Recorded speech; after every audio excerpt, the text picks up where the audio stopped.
നമസ്കാരം, ഞാൻ പുറക്കാട് മെഡിക്കൽ ഓഫീസറാണ്. ഇന്ന് നമ്മൾ ചർച്ച ചെയ്യാൻ പോകുന്ന വിഷയം ചിക്കൻ പോക്സ്. അതായത് വേനൽക്കാലമാണ്. പ്രധാനപ്പെട്ട വേനൽക്കാല രോഗമാണ് ചിക്കൻ പോക്സ്. ഇതൊരു വായുജന്യ രോഗമാണ്. ഇത് ഒരാളിൽ നിന്നും അടുത്തയാളിലേക്ക് വായു മാർഗത്തിലൂടെയാണ് പകരുന്നത്. ഒരാൾക്ക് ഇതിന്റെ അണുബാധ ലഭിച്ചാൽ അവർക്ക് രോഗലക്ഷണം തുടങ്ങും.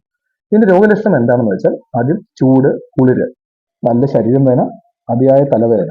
ഇതിനൊപ്പം തന്നെ ചെറിയ തീപ്പൊള്ളൽ കൊണ്ട് വന്ന പോലെ ചെറിയ ചെറിയ കുമിളകൾ ഉണ്ടാവുക എന്നുള്ളതാണ് ഇതിന്റെ പ്രധാന ലക്ഷണം.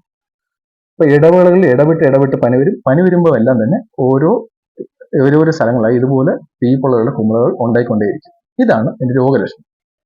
കൃത്യമായി ചികിത്സിച്ചാൽ ഒരു കുഴപ്പമില്ലാതെ നിസ്സാരമായി മാറ്റാൻ പറ്റുന്ന രോഗമാണ്. ഇല്ലെങ്കിൽ നമ്മൾ ശ്രദ്ധിച്ചില്ലെങ്കിലോ മരുന്ന് കഴിച്ചില്ല ചികിത്സ തേടിയില്ലെങ്കിലോ ഇത് ദേഹം മൊത്തം പടരുകയും അതിനുള്ള പാടവിടെ കിടക്കുകയും ചെയ്യും. അപ്പൊ അതുകൊണ്ട് തന്നെ തുടങ്ങുമ്പോൾ ഇത് കണ്ടാൽ തന്നെ ഉടൻ ചികിത്സ തേടുക എന്നുള്ളതാണ് നമ്മൾ ഒരിക്കലും ചെയ്യുന്നത്.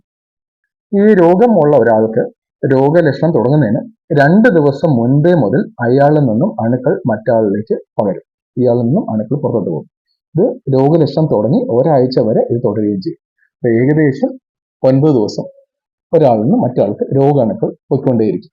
ഇനി ഒരാളുടെ ശരീരത്തിൽ വേറൊരാൾക്ക് രോഗാണു കിട്ടിയാൽ ഈ രോഗലക്ഷണം തുടങ്ങാൻ രോഗാണു ശരീരത്തിൽ കയറി അത് ശരീരത്തിൽ നിന്ന് മൾട്ടിപ്ലൈ ചെയ്ത് ഇതൊരു കൃത്യമായ അളവിലെത്തുമ്പോൾ മാത്രമേ രോഗലക്ഷണം തുടങ്ങത്തുള്ളൂ. അത് ഏകദേശം 2 ആഴ്ച എടുക്കും മറ്റാൾക്ക് രോഗലക്ഷണം സ്റ്റാർട്ട് ചെയ്യാൻ. അതായത് അണുബാധ കിട്ടി 2 ആഴ്ച കഴിഞ്ഞാൽ മാത്രമേ രോഗലക്ഷണം ഇയാളിൽ കാണത്തുള്ളൂ.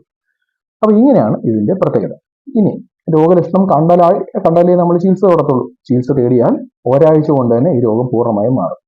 കൃത്യമായ ചികിത്സ അലോപ്പതി മരുന്ന് കൃത്യമായി എടുത്താൽ നമുക്ക് ഒരാഴ്ച കൊണ്ട് തന്നെ മാറും. അല്ലാതെ മറ്റു മാർഗങ്ങളാണ് സ്വീകരിക്കുന്നതെങ്കിൽ ഇത് 2 ആഴ്ച എടുക്കും രോഗം പൂർണ്ണമായിട്ടും മാറാൻ.